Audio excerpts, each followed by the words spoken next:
আজি আমাৰ মাৰ গা বেয়া, সেইকাৰণে আমি ভাবিছিলোঁ আজি মাংসকে বনাওঁ। সেইকাৰণে এয়া আমি তেল ঢালিছোঁ।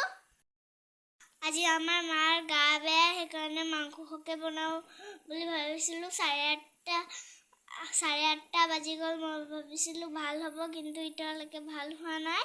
সেইকাৰণে এতিয়া আমি এয়া তেজপাত দি দিম। এয়া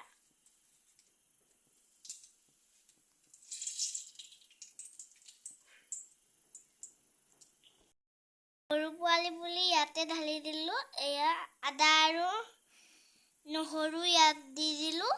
এয়া হালধি, এয়া জিৰাৰ গুড়ি, এয়া নিমখ, এয়া পিঁয়াজ ঢালি দিলোঁ। আমি মাংসটো বাকি দিলোঁ। আমি মাংস বাকি দিলোঁ। এয়া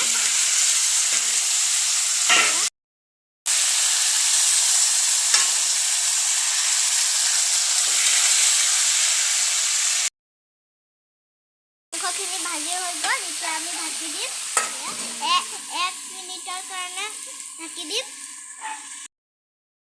বগৰাই দিছোঁ।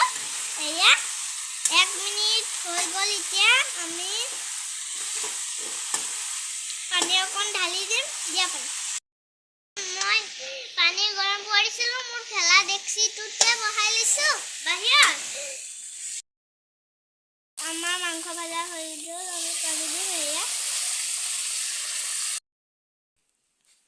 এয়া মাংস টুকুৰা সৰু সৰু পিচ কৰিব আপোনালোকে।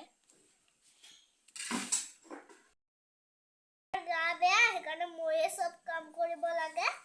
এয়া আটা সানিছোঁ আমি মাংস খাবলে।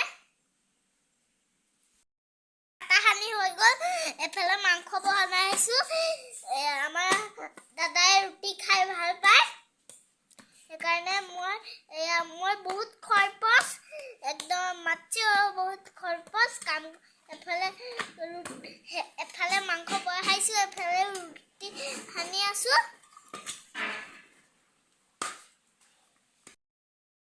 আমাৰ দাদাই, মই ৰুটিটো বেলিব নোৱাৰোঁ, সেইকাৰণে আমাৰ দাদাই বেলি দিব। ৰুটি দি দিলোঁ, আপোনালোকে চাবই পাৰে। ৰুটি দি দিলোঁ আৰু একফালে মাংস সিজি আছে। এয়া মাংস গৰম মছলা দি দিছোঁ তৰকাৰীটো মজা হ'বলে। অকণমান মুৰ্গীটো একদম, সেইকাৰণে এয়া চাওক। এয়া মই বনাইছোঁ, হৈ গ'ল। আপোনালোকে লাইক আৰু ছাবস্ক্ৰাইব কৰিব। ৰুটিও বনালোঁ। এয়া